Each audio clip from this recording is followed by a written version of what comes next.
tassa bhagavato arahato sama sambuddhassa. Namo tassa bhagavato arahato sama sambuddhassa. Namo tassa bhagavato arahato sama sambuddhassa. Kalena dhamma sawanang eta manggala mutamanti.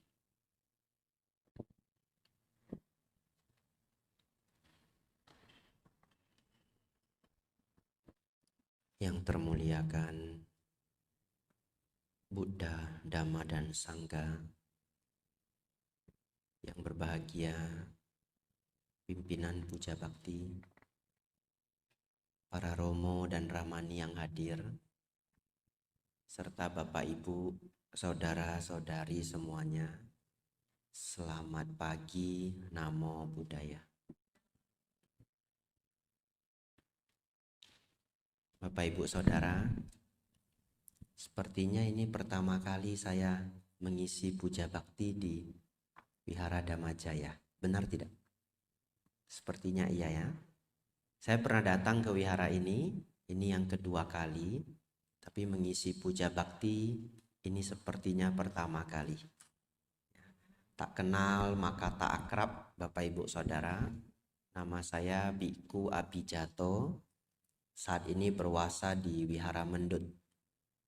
Jadi nanti siapa ingin berkunjung ke Wihara Mendut silahkan ya. Bapak Ibu Saudara, beberapa bulan terakhir ini, start dari bulan 6 dan bulan 7, saya jarang sekali memberi puja bakti.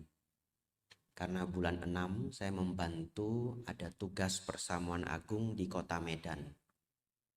Selesai berbagai tugas sangga, bulan 7 itu dimulai pabaja di Wihara Mendut. Dan tahun ini cukup banyak peserta dari Surabaya.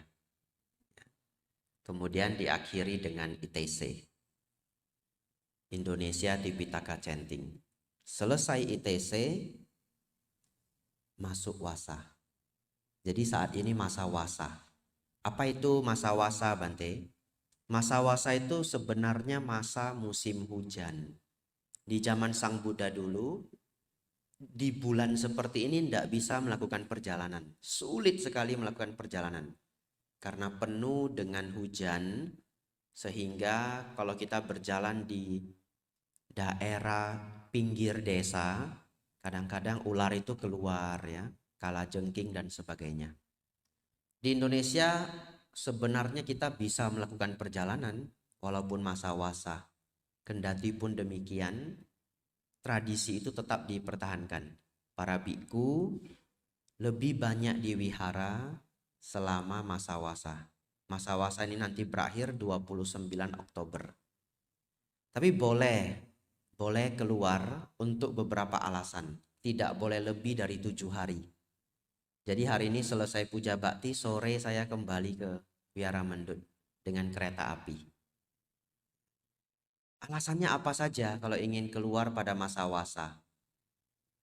Alasan yang pertama, misalkan orang tua sakit. Orang tua biku tersebut. Ya. Yang kedua, ada biku yang sakit. Mendengar kabar ada biku yang sakit, boleh mengunjungi. Yang ketiga, ada wihara yang rusak karena bencana. Terkena bencana alam, wihara rusak, boleh mengunjungi. Tidak boleh lebih dari 7 hari. Lalu salah satunya lagi, memberikan dhamma desana. Memberikan dhamma desana, boleh keluar tidak lebih dari 7 hari. Ada satu alasan lagi, semoga tidak terjadi ya. Ada biku yang mau lepas jubah. Nah, harus cepat-cepat ke sana. Supaya apa? Supaya dimotivasi agar dia berubah pikiran. Ya. Jadi kalau mengetahui ada biku mau lepas jubah, cepat-cepat berangkat. Ya. Tiba-tiba yang datang 10 biku begitu ya. Wah, dia mau lepas jubah juga mikir ya. Ini saya didatangi 10 biku. Ya baik Bante, saya belum lepas begitu. Ya, itu berbagai alasan boleh keluar di masa wasa. Bapak Ibu Saudara, hari ini saya membawa topik cukup penting ya. Dari mana tahu penting Bapak Ibu Saudara? Lihat kertasnya 2 lembar ya. Nah, biasanya kertas saya 1 lembar. Hari ini kertas saya 2 lembar. Bersiap-siaplah Anda ya. Pulang ujian Bapak Ibu Saudara ya. Bapak Ibu Saudara, Bapak Ibu sudah baca topik kita hari ini alam surga dan alam apa ya? Lupakan saja dulu topiknya. Ikuti saja apa yang saya sampaikan dan ambil semua pelajaran yang bisa diambil. Ya, kadang-kadang saya memberi pelajaran sedikit di luar topik, tapi semuanya bermanfaat. Kita mulai dari, nah ini renungan yang sangat baik, sangat baik. Ini renungan saya belasan tahun yang lalu. Dan semua umat Buddha harus merenungkan ini. Mengapa manusia terlahir berbeda? Mengapa manusia terlahir berbeda? Kalau terlahirnya beruntung, enggak mikir. Betul ya? Atau jarang mikir. Lahir badannya sehat, rupawan, keluarga berkecukupan atau bahkan berlebihan, ya enggak mikir. Tapi kalau sebaliknya, lahir badannya sakit, sakit-sakitan, kadang-kadang terlahir cacat, mohon maaf ya sebagai contoh, lahir di keluarga yang kurang mampu, ribut terus, kadang-kadang broken home, segala macam. Mikir enggak? Mikir ya, kalau lahir keadaannya sulit mikir, datang ke sekolah saja mikir, kok dia enak ya terlahir jadi anak orang kaya. Begitu pulang sekolah, sudah ditunggu supir. Betul ya? Yang tidak mampu begitu pulang sekolah, ditunggu angkot. Ya kan? Di Surabaya ada angkot ya. Ya, angkutan umum. Kalau di Medan namanya Sudako. Ya. Bukan Sadako ya. Ya, Sudako. Ya, ini biar saudara-saudari kosakatanya kaya ya. Nah, ini perenungan saya belasan tahun yang lalu. Banyak versi jawaban di dunia ini, tapi tidak ada yang bisa memuaskan keingintahuan saya. Ada yang memberitahu bahwa oh itu sudah takdirnya. Oh itu sudah digarisi. Oh itu sudah misteri. Sulit diterima. Sulit diterima. Kadang-kadang ada alasan bahwa itu sudah yang terbaik. Tapi bagaimana kalau seseorang lahir dalam keadaan sangat sulit, kemudian sakit-sakitan, umur 1 tahun meninggal? Kebaikannya ada di mana? Kalau kebaikannya ada, ya 1 tahun meninggal. Kebaikannya ada di mana? Di antara banyak jawaban, apa yang disampaikan Sang Buddha adalah yang terbaik. Karena hari ini judul kita adalah mengenai surga dan neraka, saya ingin mengajak saudara-saudari melihat perbedaan ini. Perbedaan antara orang yang terlahir sangat beruntung dan yang kurang beruntung. Ini saja sudah bisa sedikit menjadi contoh bahwa di bumi tempat kita tinggal ini seakan-akan ada surga dan neraka. Ya, ini belum cerita surga dan neraka yang sebenarnya, masih cerita kehidupan. Saya membawa 2 perbandingan, sudah saya catat dengan baik. Setiap bulan 12 atau sekitar akhir bulan 11, biasanya di Indonesia ini banyak tur ke India. Mungkin di antara yang hadir ada juga yang ikut Damayatra ke India. Banyak yang menyelenggarakan di berbagai wihara. Apa alasannya? Karena bulan 12 itu musim dingin di India. Jadi the best season untuk pergi ke India. Selain itu ada International Tipitaka Chanting. 5-6 tahun yang lalu saya berangkat ke India untuk Damayatra, membantu sangga di International Tipitaka Chanting. Ada satu pemandangan yang tidak terlupakan. Jadi kalau saudara-saudari punya kesempatan, saya menyarankan pergilah Damayatra. Selain bisa melihat tempat sejarah Sang Buddha, ada satu hal yang akan membuat Bapak Ibu begitu pulang langsung merasa bersyukur hidupnya. Beneran. Karena kehidupan orang India di sana bagi kaum yang miskin sangatlah sulit. Sangatlah sulit. Nah, di daerah Bodh Gaya kami bertemu banyak sekali pengemis, anak kecil, ya. Dan sepertinya mereka itu sudah dipaksa untuk mengemis. Setiap orang sudah ada rayonnya masing-masing. Dan hampir semuanya cacat. Hampir semuanya cacat. Dulu sebelum menjadi biku, saya pernah melihat sebuah rekaman video fiksi. Fiksi, tapi mereka berusaha menggambarkan apa yang terjadi di India. Di sana, anak-anak yang kastanya sangat rendah, kadang-kadang anak itu hilang pun sudah tidak sanggup dicari. Kasta yang paling rendah itu adalah kasta paria. Tidak pernah dengar mungkin Bapak Ibu Saudara. Karena di luar 4 kasta, namanya kasta buangan. Kasta buangan ini terjadi karena ada pernikahan 2 kasta yang berbeda. Misalkan Waisya dengan Sudra, tidak boleh menikah. Kalau Waisya dengan Sudra menikah diam-diam, anaknya disebut paria. Tidak diakui oleh masyarakat. Sepertinya tidak bisa sekolah, tidak bisa ngapa-ngapain. Nah, anak-anak paria ini dibesarkan oleh orang tuanya dan anak mereka banyak kadang-kadang. Kalau anak itu diculik, orang tuanya pun tidak sanggup mencari. Kenapa? Saking miskinnya. Kadang-kadang lapor ke polisi pun tidak digubris. Anak-anak yang diculik inilah dibuat menjadi cacat dengan sengaja. Iya, sangat mengerikan. Anak-anak itu disuruh antri. Ini saya lihat videonya walaupun fiksi, tapi mereka berusaha menggambarkan apa yang terjadi di India. Anak-anak kecil itu antri.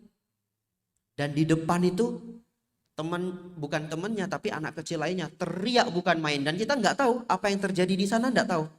Jadi kita antri, nggak tahu apa yang terjadi di sana.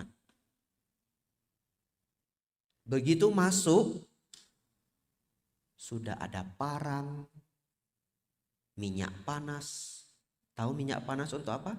Membutakan mata. Ya, anak itu disuruh tidur dengan sendok. Ini jadi agak seram ini ya. Nggak apa-apa lah ya, semuanya dewasa ya. Tidak ada anak remaja di sini, anak-anak nggak ada. Sendok itu diambil minyak, dibakar di atas lilin atau spiritus itu sampai sudah sangat panas, dituangkan ke biji mata. Itu cara membutakan secara paksa. Tangan ada yang langsung diparang dan ada yang dibengkokkan. Wah, saya nggak bisa. Waktu saya di India itu ada anak yang kakinya itu ke belakang begini. Dan minta-minta di depan Bodh Gaya. Itu sudah seperti neraka di bumi ini. Betul ya? Sudah seperti neraka di bumi ini. Dan kalau terlahir di India pada kaum-kaum yang kurang mampu, sangat sulit menjadi orang baik. Sangat sulit menjadi orang baik. Kenapa? Karena dia sendiri tidak merasakan kasih sayang semasa kecil. Dan melihat dunia sekeras ini, mau makan saja susah.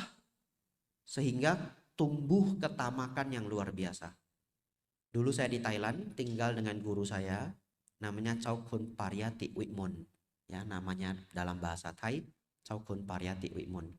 Dulu ketika beliau muda, sekarang beliau sudah umur 70-an, beliau pernah belajar di Benares di India selama 4 tahun. Jadi selama saya tinggal di Thailand, saya banyak diceritakan mengenai apa yang terjadi di sana. Menurut guru saya, kalau dia naik kereta api, dia tidak berani makan makanan ringan, dia cuma berani makannya buah. Jadi kalau dia naik kereta api dengan kapia, ada yang jual makanan, dia cuma beli buah.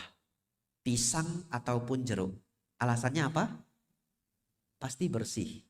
Ya, karena ada kulitnya. Pisang ataupun jeruk.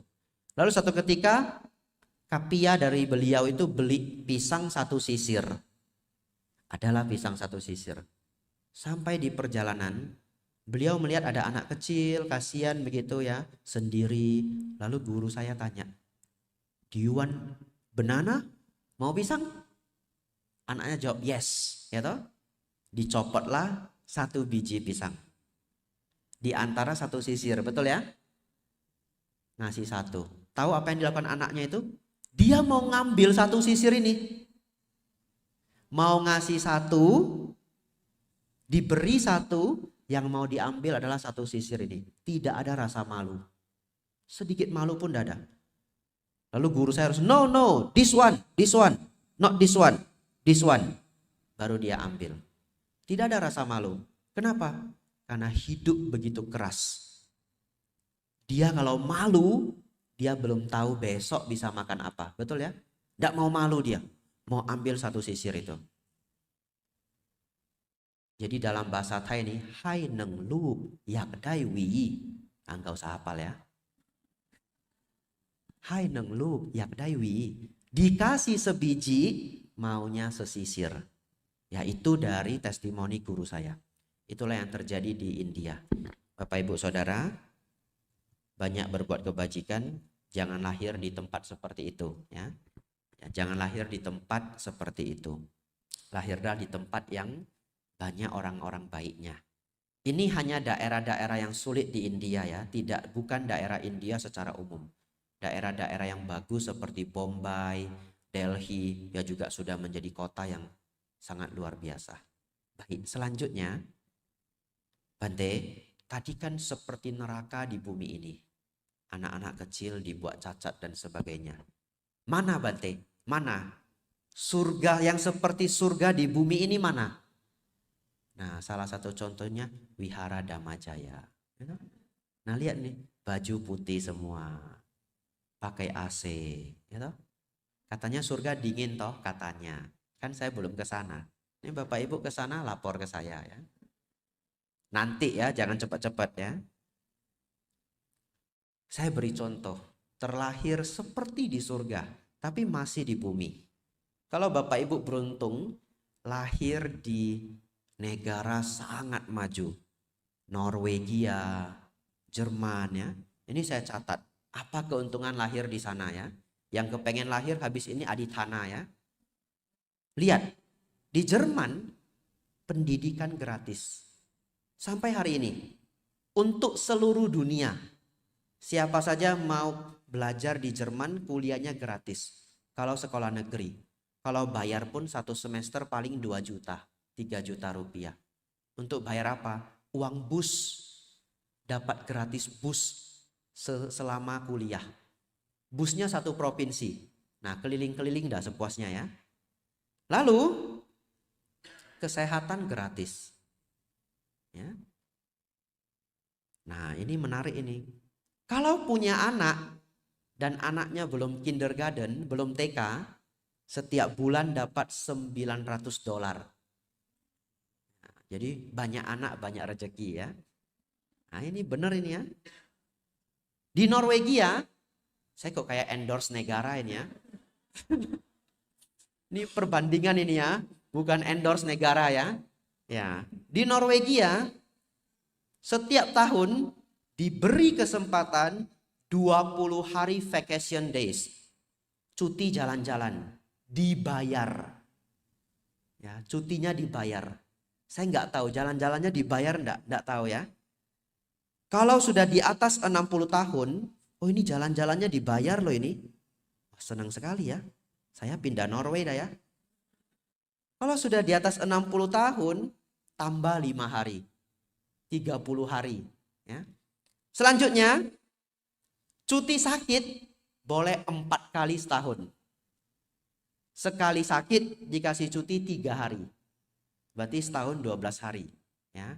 Nah, siapa ini yang cuti, yang sakit setiap 3 bulan ini ya? Ya. Kalau di Indonesia sih bukan sakit setiap bulan ya. Tapi setiap Senin ada yang meninggal biasanya ya. Ya, namanya cuti tetangga meninggal ya. Ya. Ada yang tertawa berarti ada yang mengerti ya. Ya. Lalu, ini menarik sekali nih. Boleh cuti dan gaji tetap jalan kalau anak kita sakit. Luar biasa ya. Tahu enggak cutinya berapa hari? 10 hari. Dan boleh gantian. Ibu 10 hari, Selesai ibu, ayah 10 hari. Kalau punya 3 anak, ini banyak anak, banyak rezeki nih. Ya. Kalau punya di atas 3 anak, boleh cuti 15 hari. Iya. Kalau single parent, boleh 20 hari. Nah, jatah suami, jatah istri. Ya.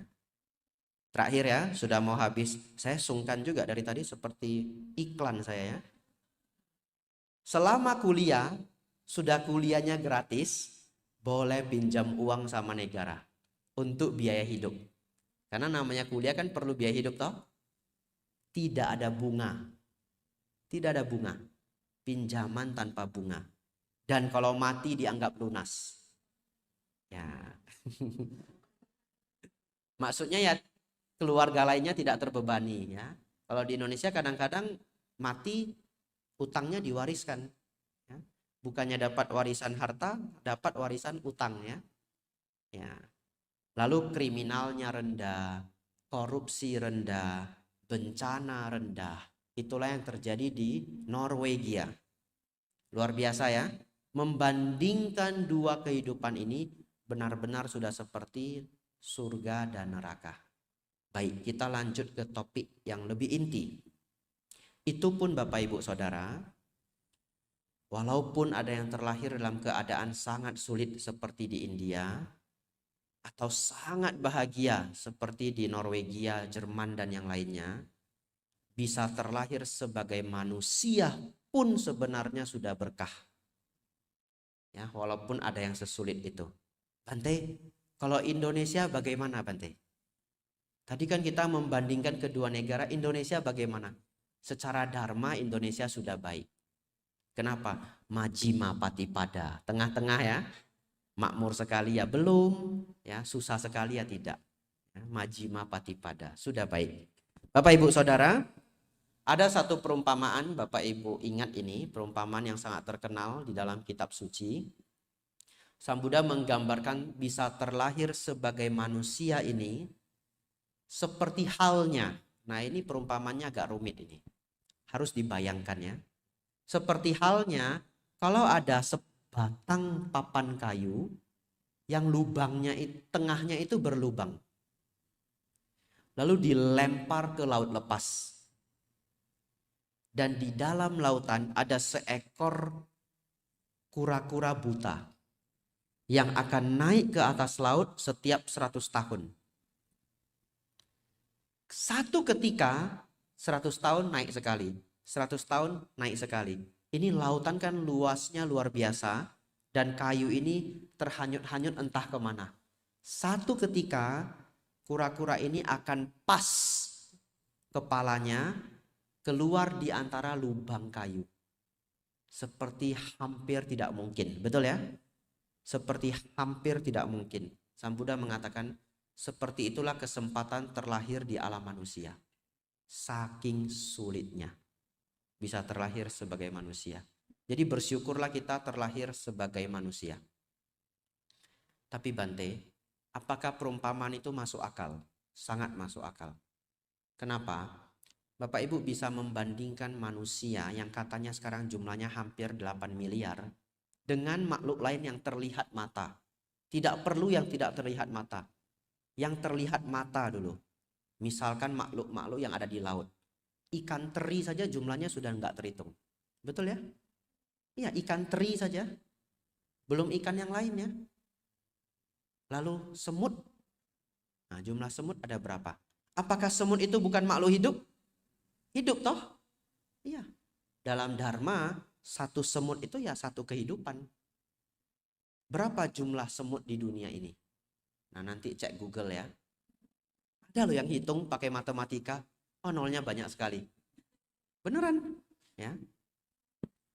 Berapa jumlah semut di bumi ini? Tanda tanya. Titipan Bante Abhijatto. Nah, sampai mau nanya Google aja sungkan gitu. Beneran saya pernah baca ada yang menghitung dalam, coba cari dalam bahasa Inggris ya. Jumlah semut di bumi ini. Nolnya banyak sekali. Dan makhluk-makhluk lainnya. Kalau kita memperhitungkan seluruh jumlah binatang di bumi ini, Aduh, saya tidak bisa tahu lagi seberapa banyak serangga itu loh. Betul ya? Serangga itu loh jumlahnya, ikan loh itu.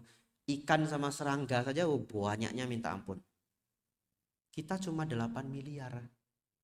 Belum lagi kalau nanti dibandingkan dengan makhluk tidak terlihat. Betul ya? Nah, ini tidak terlihat. Lah kan betul toh, tidak terlihat toh? Nah, kan betul, saya tidak terlihat, Bapak Ibu tidak terlihat. Mungkin ada yang datang, ya toh? Jangan-jangan wihara ini sengaja depan ini dikosongkan ya. Nah, untuk para dewa misalnya ya. Ya, mengetahui perbandingan itu,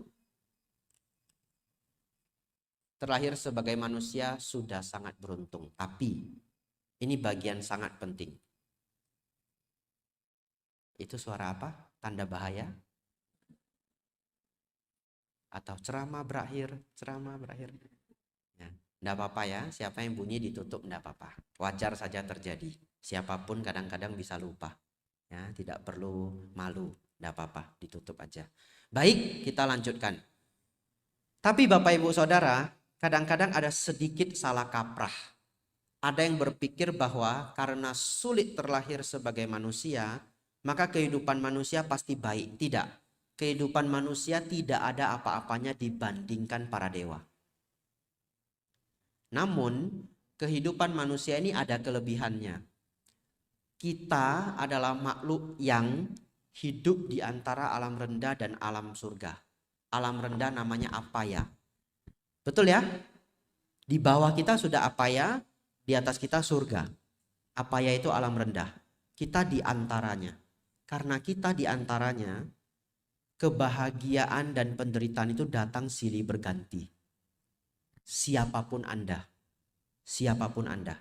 Anda terlahir di Norway pun Anda akan sakit perut sesekali. Betul ya? Anda akan sakit gigi sesekali.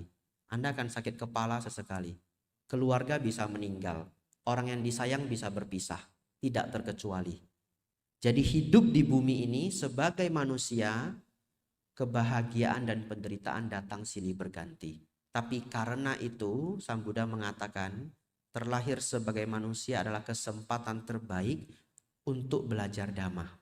Karena barang siapa melihat dukkha, dia melihat dhamma. Barang siapa melihat dukkha, dia melihat dhamma. Kalau Bapak Ibu hari ini ada dukkha dalam hidup Bapak Ibu, janganlah terlalu sedih. Setidaknya renungkanlah dhamma. Ya, karena barang siapa melihat dukkha, ia melihat dhamma. Bapak Ibu Saudara, dua bagian terakhir. Ternyata sudah 30 menit ceramah saya. Biasanya ceramah puja bakti itu sekitar 40 menit. Kalau saya kelamaan nanti alarmnya bunyi lagi. Ya. Baik. Saya akan membahas. Nah, ini menarik ini ya. Kadang-kadang ada loh yang nanya begini. Pak, Bu,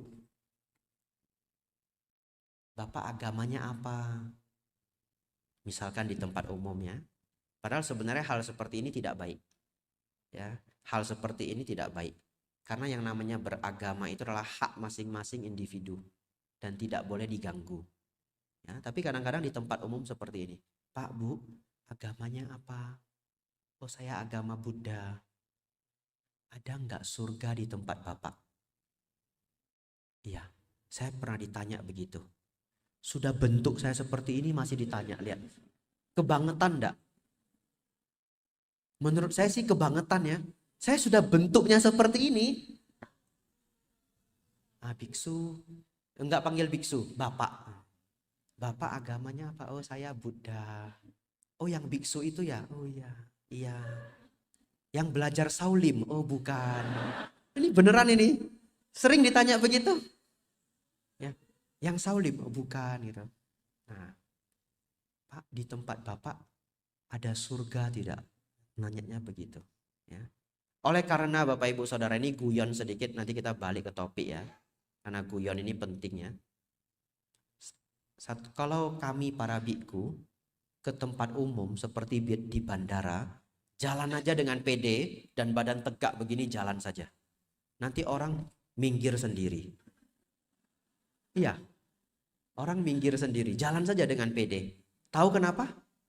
Dia takut saya kungfu, Bapak Ibu. Ya, nanti tidak mau pindah, dia totok, dia tidak bisa bergerak. Karena hampir orang umum berpikir semua biksu itu punya kungfu. Beneran. Tapi saya pikir baik juga. Saya kemana-mana aman ya. Nah, ini orang nanya begini. Sudah saya bentuknya begini, ditanya begitu. Ada enggak surga?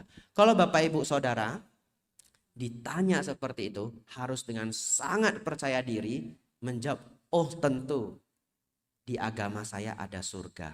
Bahkan surga itu diambil dari bahasa Sanskerta. Bahasa Pali, bahasa Sanskerta yang merupakan bahasa asal kitab suci kami. Ditegaskan begitu.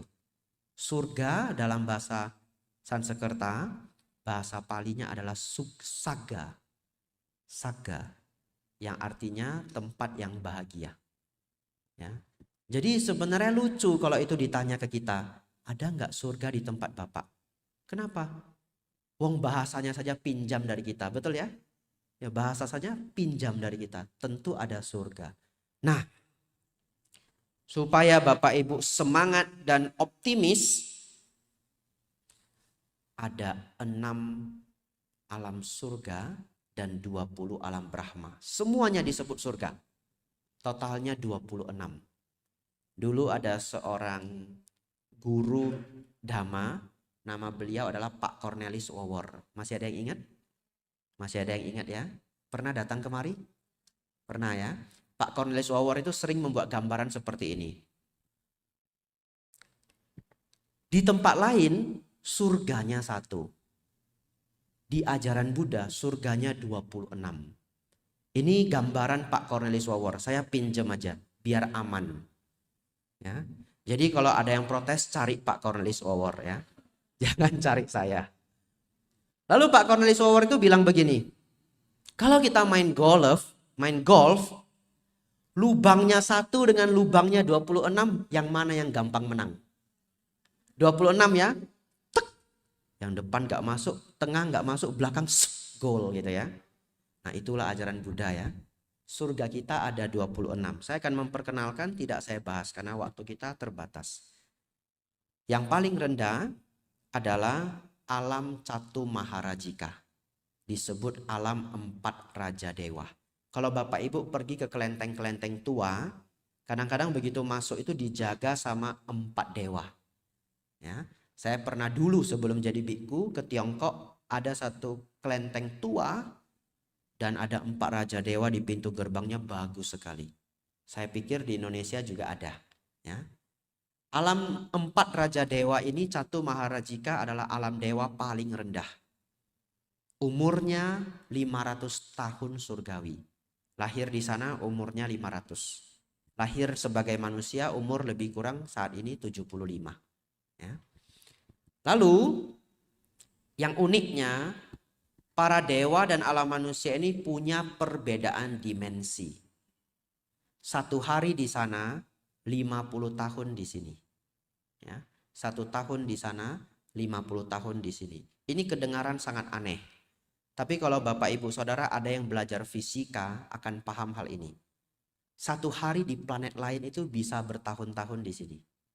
Ya. Kenapa? Berhubungan dengan kecepatan rotasi planet.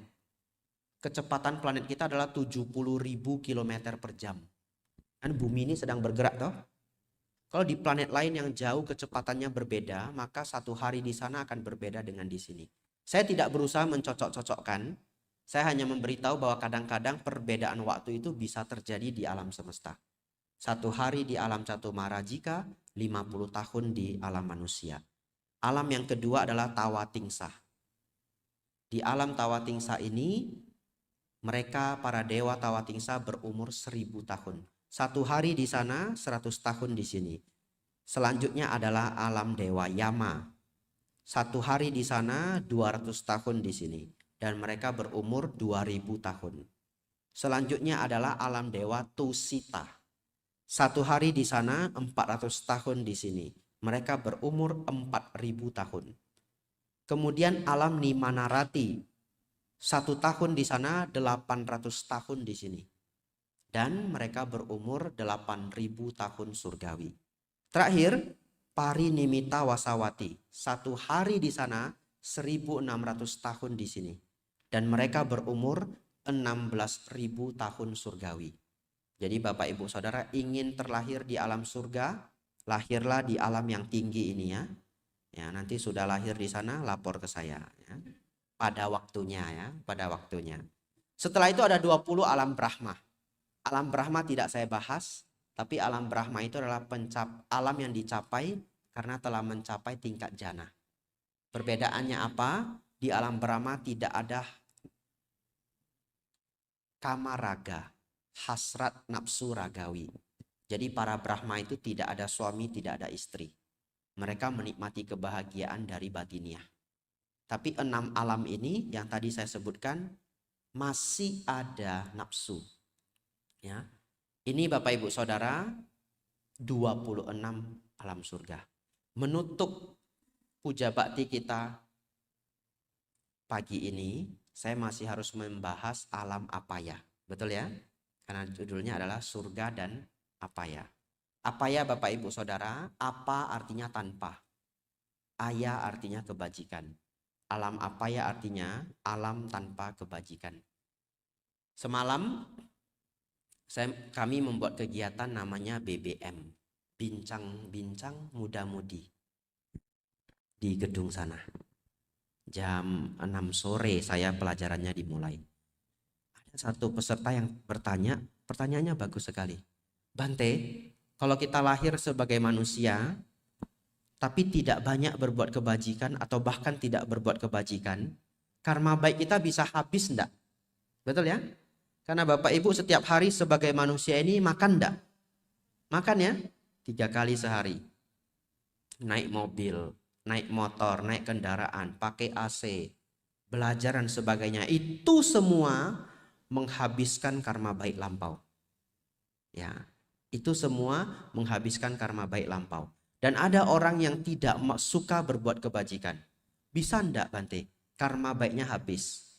Jawabannya adalah bisa, tapi lebih nyaman saya mengatakan karma baiknya berkurang drastis. Secara otomatis dia akan jatuh ke alam peta. Oleh karena itu mereka yang terlahir di alam peta itu ciri-cirinya apa? Ketika sebelum terlahir di alam peta masih di alam manusia, sangat pelit biasanya. Tidak suka berbuat baik. Dan sangat melekat dengan apa yang dimiliki. Ya karena melekat makanya jadi pelit. Makanya kalau sudah gentayangan di rumah kosong nggak mau pindah-pindah. Bapak Ibu beli rumah baru ada makhluknya. Begitu datang langsung dimimpiin. Siapa suruh kamu tinggal di sini? Kebangun ya. Waduh mateng ini, rumah ini ada makhluknya. Apa yang Bapak Ibu lakukan? Undang saya ke sana. Saya tumbalnya Bapak Ibu ya. Baca doa Bante untuk rumah saya, rumah baru. Oh begitu, diantar. Makan siang dulu, diajak ke restoran. Wah sudah bagus ini ya gambarannya ya. Habis makan dibawa ke rumah kosong. Silakan masuk Bante. Oh saya enggak tahu jalan Pak, silakan diantar. Bante duluan. Bante lebih tua, wasanya lebih tinggi. Oh begitu? Oh iya. Terus saya jalan, ada pintu besar begini. Mau saya buka, saya bukan tuan rumah, betul ya? Pak, buka Pak. Oh enggak Bante duluan ya. Katanya kalau rumah kosong yang masuk pintu pertama itu langsung diserang ya. Katanya ya, katanya. Ya, undang para biku baca doa. Bapak Ibu Saudara, makhluk itu gentayangan di rumah itu mungkin itu rumah dulu miliknya, betul? Terlahir di alam peta. Kenapa dia diusir ya? Kan itu rumah dulu miliknya ya. Tapi ya demikianlah adanya. Para biku datang juga tidak mengusir. Pelimpahan jasa, berbagi meta agar dia tidak mengganggu lagi. Bapak Ibu Saudara, alam rendah kita bisa terlahir pada 4 kondisi. 1, alam peta atau hantu, biasa diterjemahkan hantu kelaparan. Tapi sebenarnya kata peta itu bukanlah hantu kelaparan. Kata peta artinya yang telah berpulang. Yang telah berpulang. Lalu di bawahnya adalah alam binatang. Di bawahnya lagi adalah alam neraka. Di dalam suta digambarkan hanya 3 alam. Binatang, peta, binatang, neraka. Kemudian di kitab tafsir ditambahkan lagi alam asura. Tapi alam asura sebenarnya adalah alam dewa. Tapi karena dia punya kebencian sangat luar biasa, dikatakan tersiksa oleh kebenciannya. Ya, tidak apa-apa. Ingin mengikuti versi 3, versi 4 sama saja. Yang penting jangan ke sana. Ya. Alam peta, alam binatang, alam neraka. Bante, bagaimana agar kita tidak jatuh ke sana? Rawatlah sila dengan baik. Silena sugating yanti. Dengan merawat sila akan mencapai alam surga. Bapak Ibu Saudara, tidak terasa sudah 40 menit perjumpaan kita. Ya, sedikit merekap, setelah itu kita tutup. Bapak Ibu Saudara, bahkan di bumi ini kita bisa melihat ada orang yang terlahir seperti di surga, ada yang seperti di neraka. Oleh karena itu, bersyukurlah dan manfaatkanlah sebaik mungkin karena sudah terlahir sebagai manusia. Mano usa.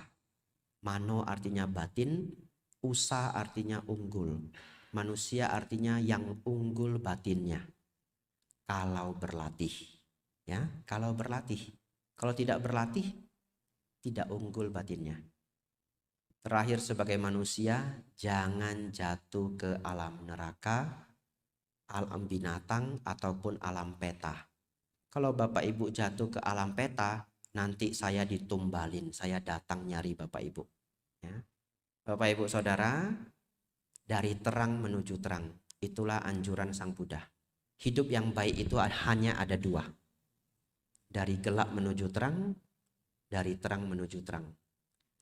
Yang pertama dari gelap menuju terang. Apa maksudnya? Kalau saat ini kehidupan kita kurang begitu beruntung, tidak apa-apa.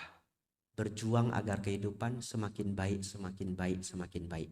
Rawat sila, senang berbuat baik, belajar dhamma, ada waktu bermeditasi, maka akan naik ke alam yang lebih tinggi. Atau dari terang menuju terang. Sudah baik saat ini, berusaha semakin baik. Tidak hanya mencapai alam surga, berjuanglah mencapai tingkat kesucian. Mungkin lain kesempatan kita bisa membahas mengenai kesucian. Hari ini kita membahas alam surga dan alam apa ya. Semoga Bapak Ibu Saudara senantiasa semakin maju dalam dhamma, semakin maju dalam kehidupan.